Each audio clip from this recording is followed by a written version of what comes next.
praise team. Give them a hand. They had to fill in for Brother Rich, who's sick today. Brother Rich, no, we're praying for you, that you get well. So how's everyone doing this morning? Are we doing well? Wonderful. That's fantastic. At least one of you are wonderful. The rest of you will wake up along the way. I get it. It's still early. It's okay.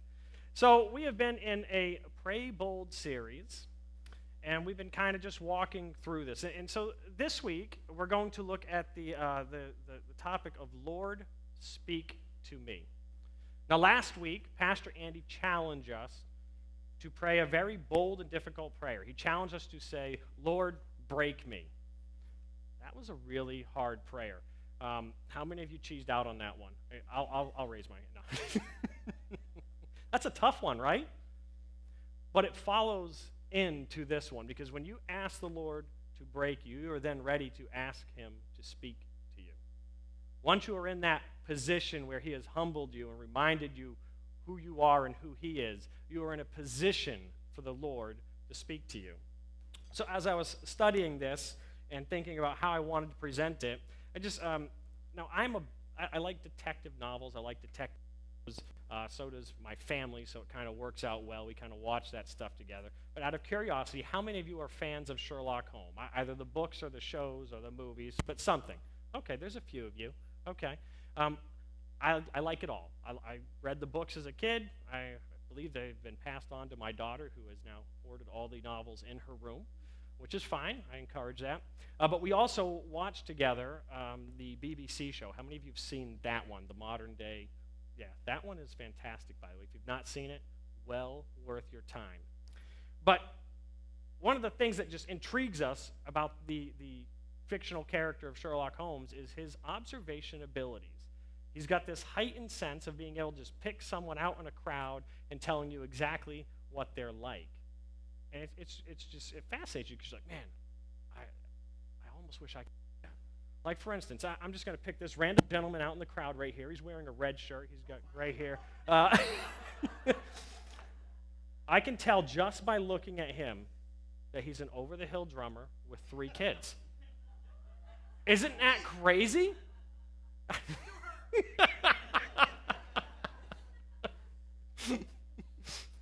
But that's one of the things Sherlock Holmes always seems to do, right? He seems to embarrass the people he is profiling. He takes those hyper-observation skills and just kind of throws it all out there, and you feel like all your skeletons are out of the closet. But what we enjoy is how he comes to these deductions and solves really difficult problems. And so I was thinking this through. He has this famous phrase he uses throughout the show. The book is a little bit different because it's written in a different age. But throughout the show, he's always talking to Dr. Watson, and he always says this, John, you see, but you do not observe. I think all too often, that's how we read the Bible. We see it, but we do not observe it.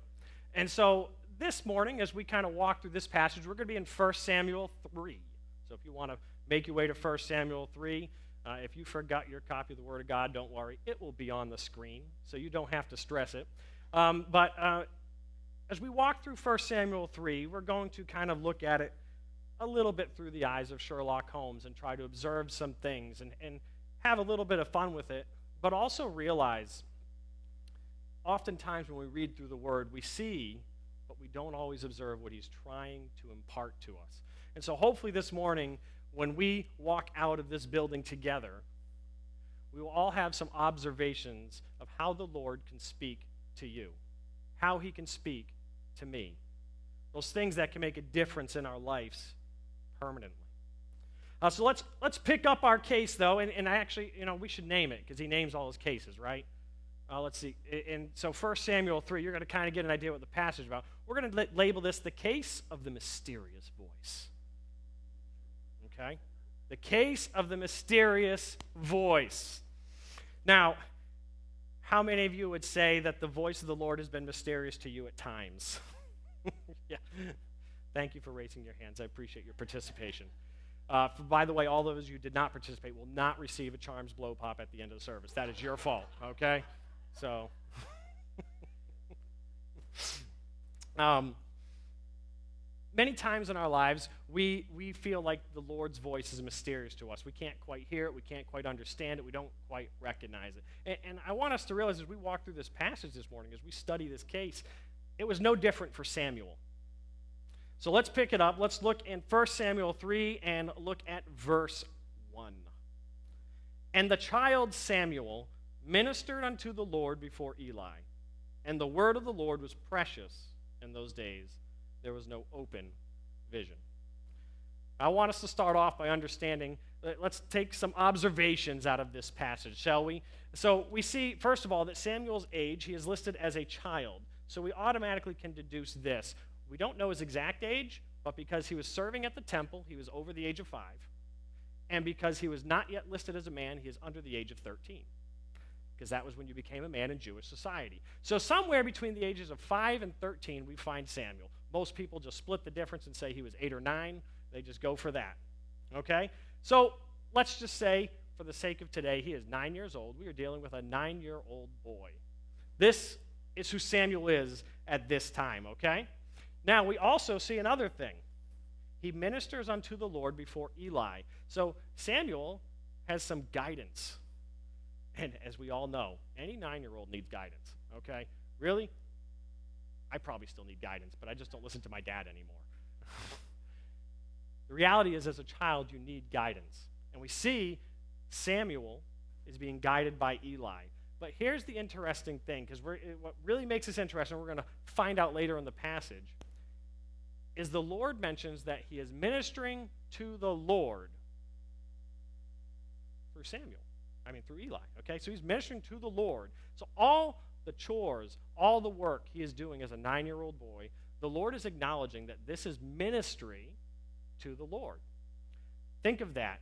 For those of you who are younger, if you have chores at the house, every time you do them, hopefully without complaining, you are actually ministering to the Lord as you do those chores for your parents. God gives you a gold star. Okay? You get enough of those, you might get a better candy than I can provide. I don't know. I'm sure he's got better stuff than me, though. But so you have the Lord acknowledging that your age is not all that important, okay?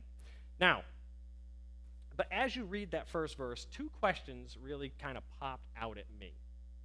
Because he makes some statements there. These 2 statements are this: the word of the Lord was precious in those days, and then the next statement was there was no open vision. And so these 2 questions arise that we're going to kind of look at a little bit.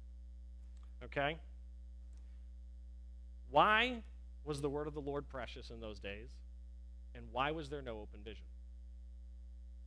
So as we look at that, and in this case I want us to understand when we say that the word of the Lord was precious in those days, the actual word means rare in this case. So we're talking about it was rare. Keep this in mind. Eli is the high priest. He is in the temple serving daily.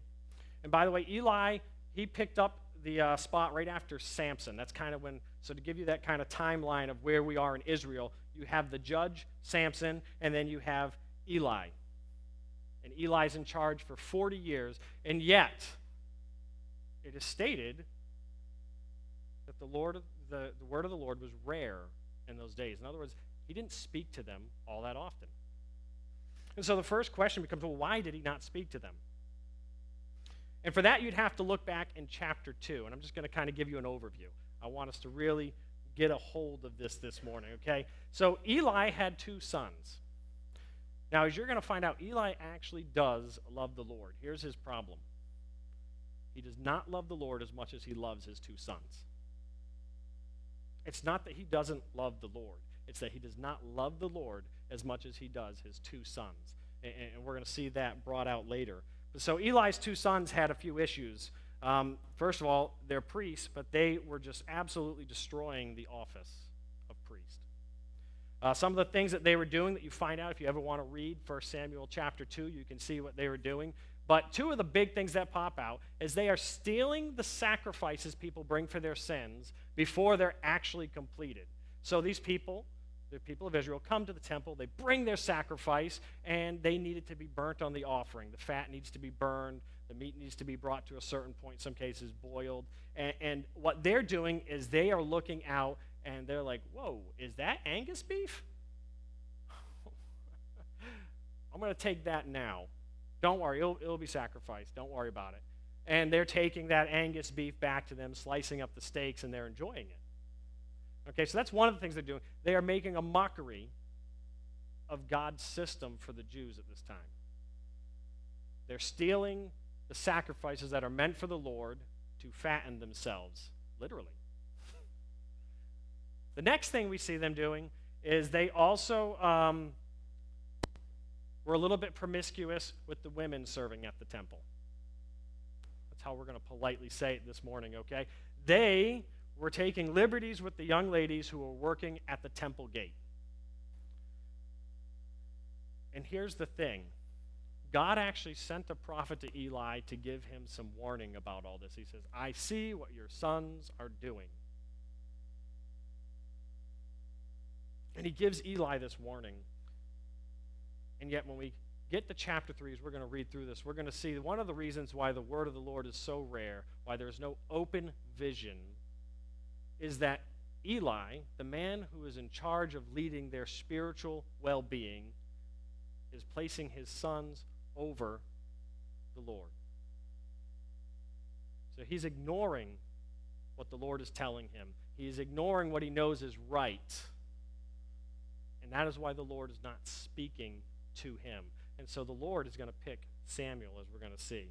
Now, just real quick, we're going to cover the no open vision.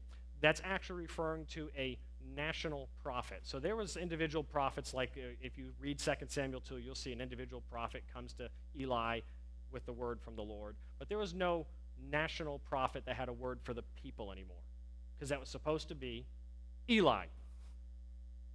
And he's not doing it, because he has stopped listening to the Lord. So that's what we're seeing in this verse 1 here. That's how this whole case opens up. So now let's read on through and see what we have involved. Verse 2, and it came to pass at that time, when Eli was laid down in his place, and his eyes began to wax dim, that he could not see. This actually doesn't take a genius to figure this one out. So here's the observations on this passage. Eli is tired and going to bed. Now, there is some passages that refer to him aging. So his eyes, he is not blind yet, but he is having struggle seeing, as we all do as we grow older. At some point, whether you needed glasses your whole life like me or not, at some point, oftentimes you need reading glasses or something. So understand, Eli is getting to that point. So he is tired, he is going to bed, and when it says his eyes are waxing dim, he's really tired. He is struggling to keep his eyes open. Also, because he is growing older and he is struggling to see, as it gets darker, there is no point to him working because he literally can't see. Keep that in mind, because this explains why Samuel is on the edge of his bed, so to speak, because Samuel is the person attending to Eli at this point in his life. So Samuel understands Eli's needs. So let's look in verse 3. And ere the lamp of God went out in the temple of the Lord, where the ark of God was, and Samuel was laid down to sleep. So here we have Eli is going to bed. Samuel, now because his master is going to bed, can also go to bed. And this verse gives us some context of the time, okay? So understand, the lamp is near the Holy of Holies, and it's not yet out of oil. It's still burning, okay? We see that Samuel is just falling asleep, and thus we can deduce. I had to get that word in there at some point, okay? Now, thus we can deduce that the bedtime was recent. So Samuel is not yet in a deep sleep, okay? How many of you have been in that limbo world where you kind of put your head on the pillow, but you're not yet asleep? Yeah. So you can kind of see where Samuel is. This is where he is right now. I mean, I don't know what you dreamed of when you were a temple boy, but whatever it is, he's starting to put together that piece of the puzzle for the evening. When I was his age, I'll be honest, I loved pirates and investigators, so that's usually where I set my dreams. Wait, has anyone else set their dream up where you try to dream about something? Okay, I'm not the only one. Yeah, it doesn't always work, you're right, but it's fun to try. So that's what I was doing, as I'm reading through this, I'm just imagining that's what Samuel's doing. I don't know what he was dreaming of. Temple boy, so maybe he's dreaming of, man, I hope I get a piece of Angus beef next week. I don't know. Okay? But here he is, just getting ready to kind of go to sleep, and we get this context that he's right a little bit beyond going to the bed, but not quite fast asleep. And this is when verse 4 comes into play. So I'll read verse 3 for context. And ere the lamp of God went out in the temple of the Lord, where the ark of God was, and Samuel was laid down to sleep, that the Lord called Samuel and answered, "Here am I." So here we have, Samuel hears this audible voice. As a 9-year-old boy, and you have someone you are attending who is struggling to see at night and who is getting older, what's your first guess on who just spoke to you? Eli, right? The guy that you're taking care of. Or mom. Good call, Tim.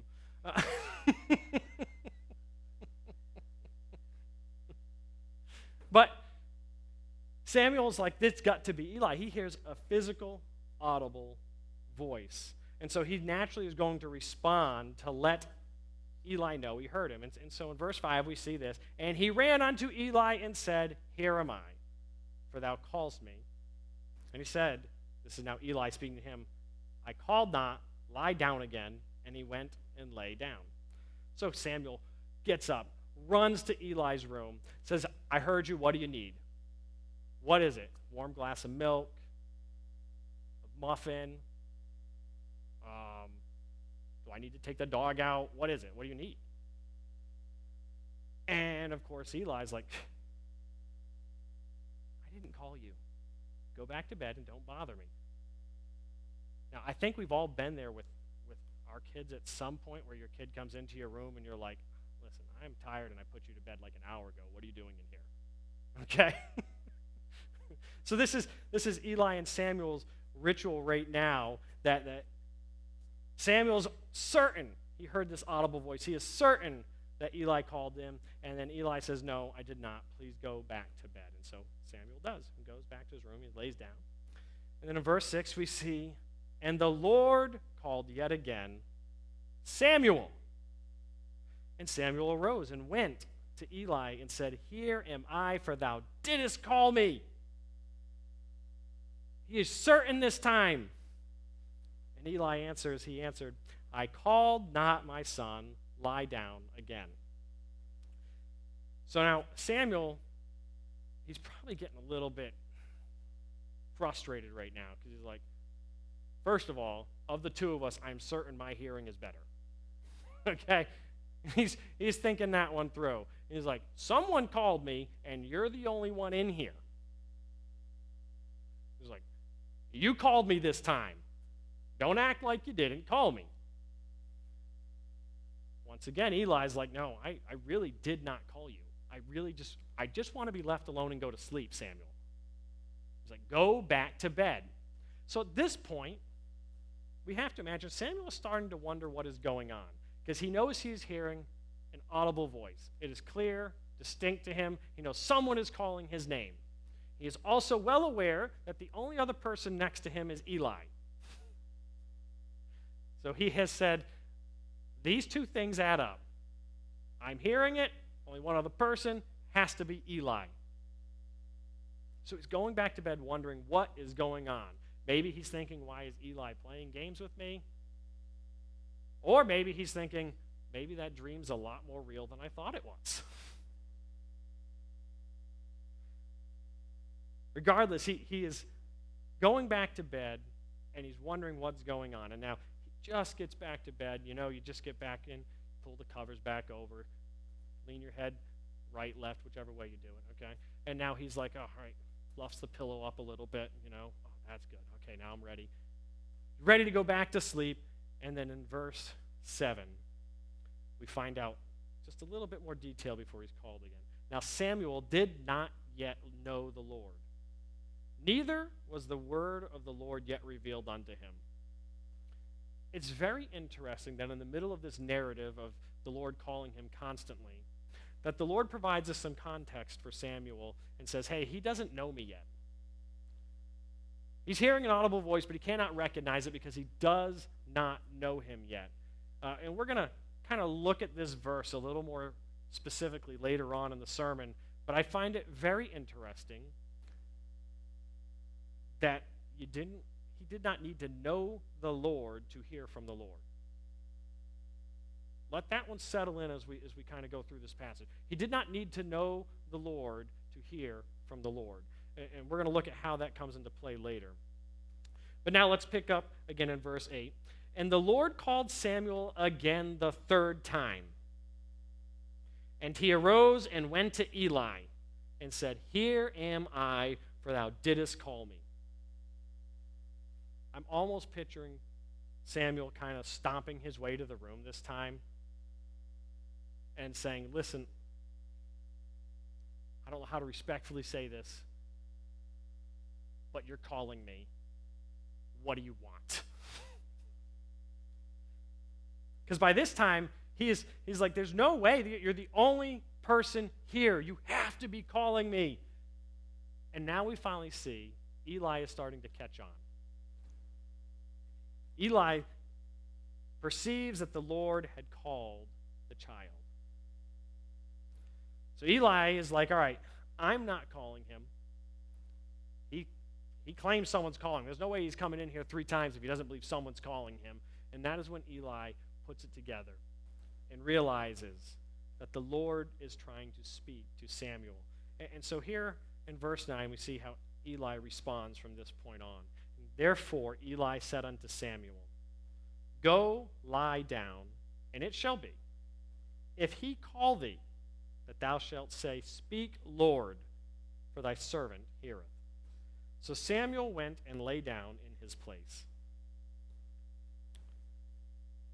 Eli provides Samuel some guidance in this matter.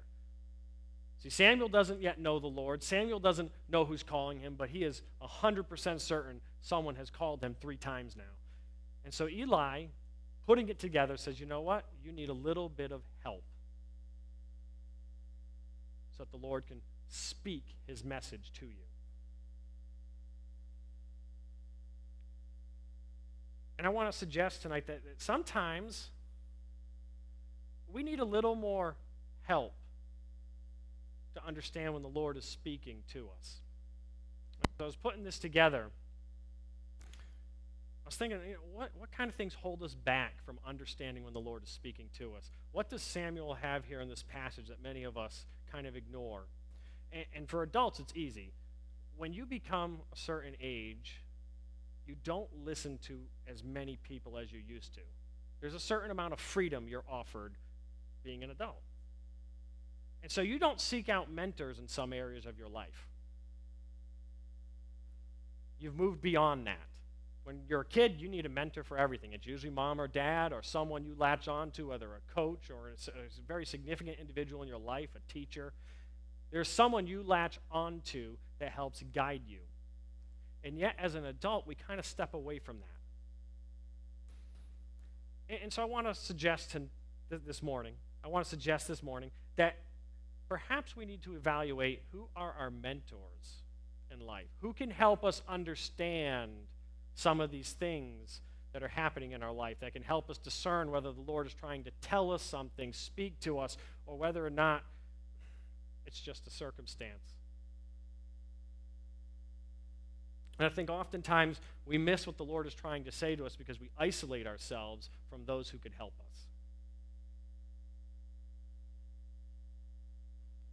And it's easy to see here that Samuel can't isolate himself because he needs this help, and Eli provides it.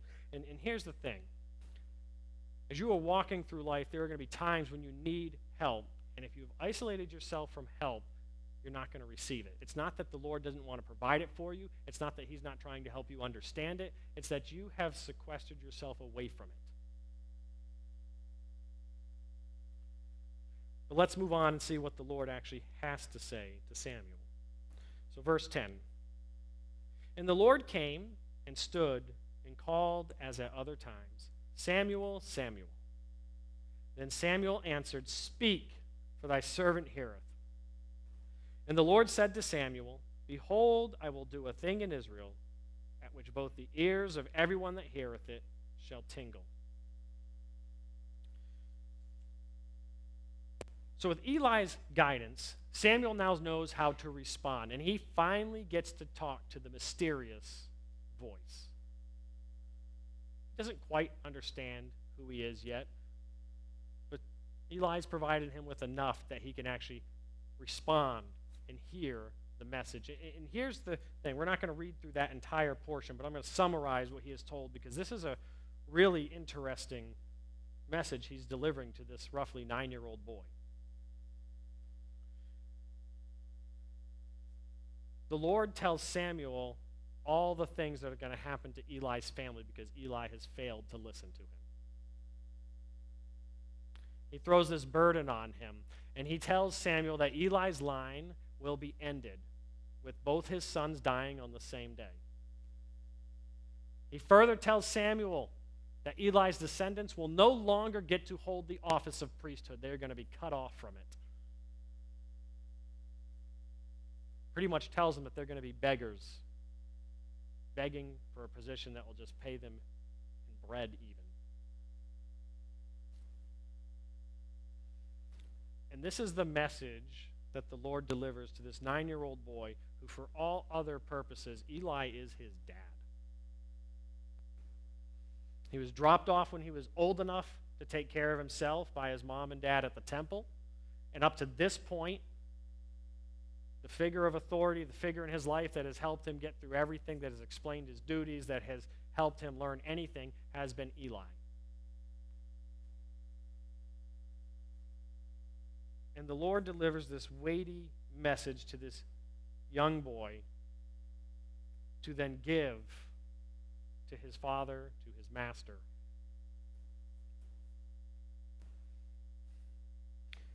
And so I was thinking this through. I'm like, I think sometimes the reason why we don't want the Lord to speak to us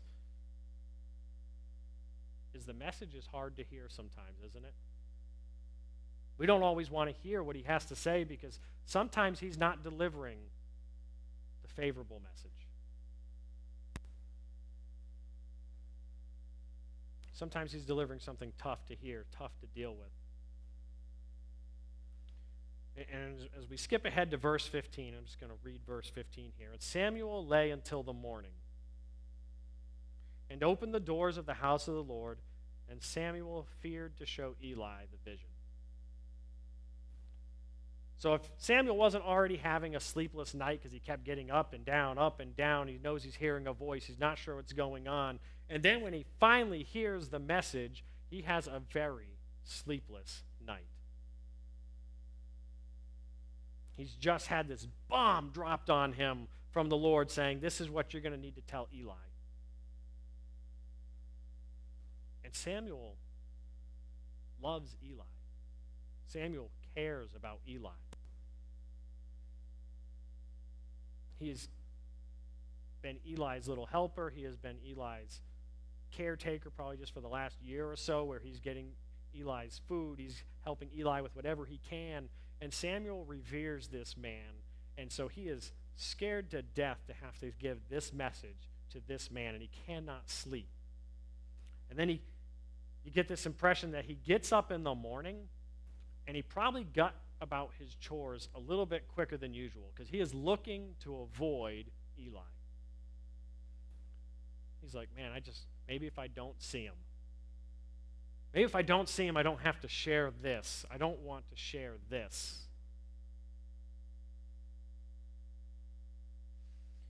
And yet as we read on, we're not going to read the whole portion here, but as we read on, you find out, Eli, he understands that the Lord was going to speak to Samuel, and so he is actually seeking Samuel out, and he calls for him. He says, you know what, Samuel, I need you to come here, and I need you to tell me everything that the Lord said. He demands it.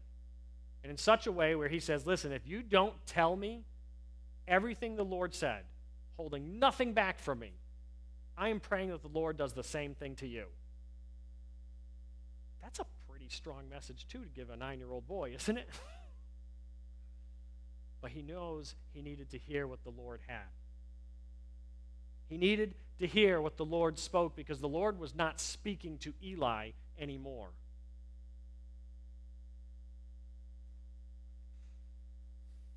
And so Samuel tells him. He tells him everything. He just lays it out. The Bible says he didn't leave anything out at all. He gives Eli the entire message. And Eli says, let the Lord do what seems good to him.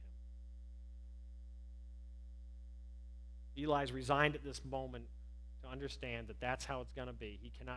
He knows the choices he has made, he knows the position he is in, and he knows once the Lord has declared it, it's done.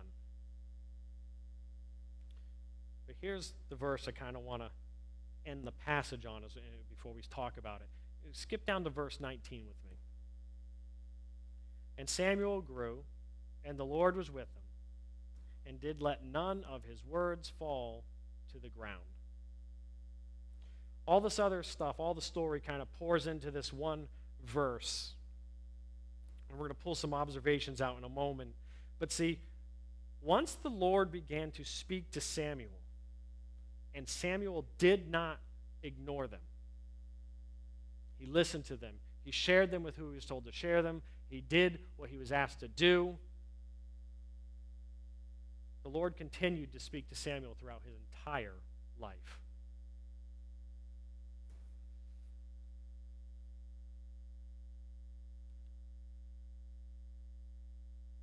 See, Samuel did something that many of us struggle with, and myself included here. When the Lord speaks to you, you have to do what he says. And I think some of us have lost that connection with him because we've just stopped doing what he said. Sometimes we're looking for that answer. We're saying, oh, Lord, please speak to me. And then he might say something like, hey, remember this? I just need you to address that. And we're like, well, no, I want to be spoken to on this issue. If we could just look at this, God, that's what I want to hear about. And he's like, well, I first need you to do this. I talked to you about this. So here are the observations from this passage that I really want us to pull out today. And the first one, we kind of see that in verse 1, but age doesn't matter. Did you catch that about this? Whether you are young or old, the Lord can speak to you. In chapter 2, you see the Lord trying to speak to Eli, but Eli's not interested. And in chapter 3, you see the Lord says, don't worry, I'm going to speak to you, but it's not going to be to you anymore. Your age doesn't matter. God can and will speak to you. And I think we have these preconceived notions sometimes when we read the Bible that I have to have certain things in order. If you're a kid, you tend to think he's not going to use me or speak to me the way he will an adult. And yet if you're willing, God will use you.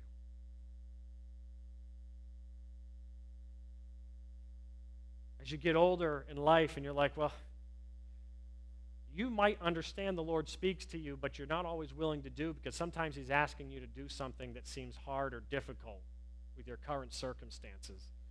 The pastor of a church in my hometown, well, where I grew up, actually, in Plainville Baptist Church, his name was Tom Bonifield. And I'll be honest with you, as a speaker, he was nothing extraordinary. Very plain-spoken,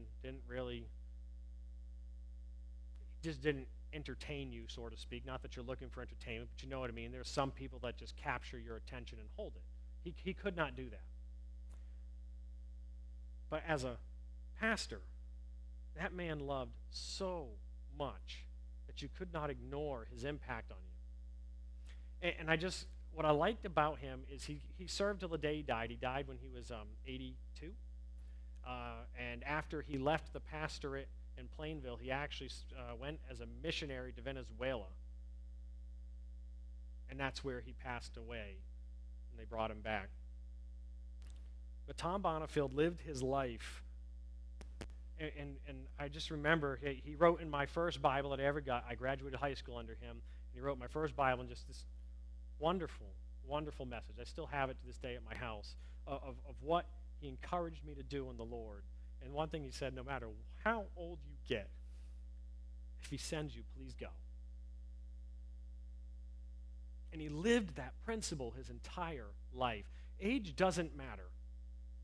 No matter how young, no matter how old you are, if God is speaking to you, if the Lord is speaking to you, you can do what he says because he enables you. And another thing, and I said we'd come back to this, we saw that one does not need to know the Lord to hear from him. And this is specifically true because every one of us at some point did not know the gospel, did you? You did not know the good news of Jesus, and yet what drew you to it was the Lord.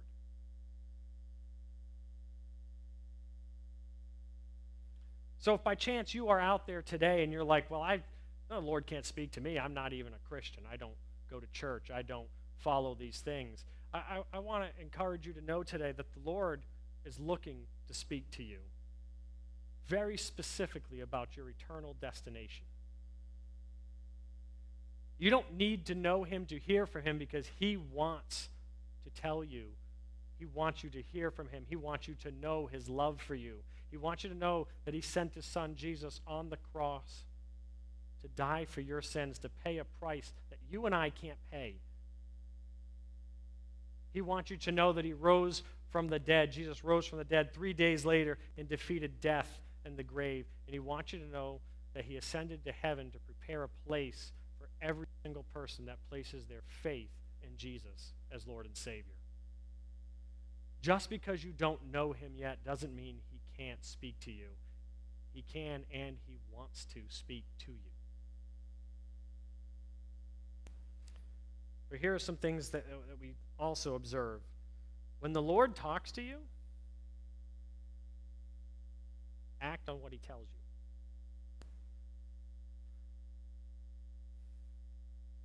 You have to do what he tells you. And even when it's hard, because what we witnessed in this passage this morning is Samuel had a very hard thing to do. I cannot imagine God giving me a message from my dad that was condemning and having to deliver that. Not everything he asks you to do is going to be easy. Not everything he asks you to do is going to be something you want to do. But as we see in verse 19, and it's this last observation that really pours out, when you do what he says, he continues to speak to you. He continues to guide your life. What an awesome principle to kind of hold on to, that he will guide your life if you do what he asks of you. See, the Lord actively engages in relationships with those who want it. When you want a relationship with him, he is not going to ignore you. When you want to know his will, he is going to guide you. But he is not going to force you. Keep that in mind. He's not going to force you, because he gives Eli, when you read the story of Eli, which is just a few chapters in the Bible, you see that he tried to give Eli opportunities. But when you continually make the decision to ignore the will of God, his purposes are still going to be accomplished, okay? You don't thwart him. He just realizes you don't want that relationship with him, and so he's going to find someone else who does and use them. And so here's this week's bold prayer. Lord, speak to me and help me to do what you say. Okay? That is your bold prayer for this week. Lord, speak to me and help me to do what you say. And I don't know what he's going to ask you to do. I mean, for some of you, it may be as simple as he's asking you to be kinder to those around you. Okay? He's literally saying, listen, you're really struggling in this area. I need you. You are representing me. Could you please be kinder to those around you? He may be asking you to give up something that is hindering your relationship with him and others. Maybe there's just something that takes up all of your time. And he's like, listen, you need to just change that up a little. He may be asking you to be a bolder witness. He may be asking you for the first time this week to accept him as Lord and Savior. But he wants to speak to each and every one of us. And regardless of where you're at, whether you've been in that position where you're like, Pastor Nate, I think I've struggled with listening to what he's telling me to do, and I'm not hearing him as much. You can start doing what he asked you to do today. The only thing that holds us back is us when it comes to listening to him. So if that's been a struggle in the past, give it over to him this week. Last week when you prayed, Lord, break me, maybe that is something he has addressed with you, and now you need to actually follow through on what he's asked you to do so that he can speak to you and guide you the rest of your life.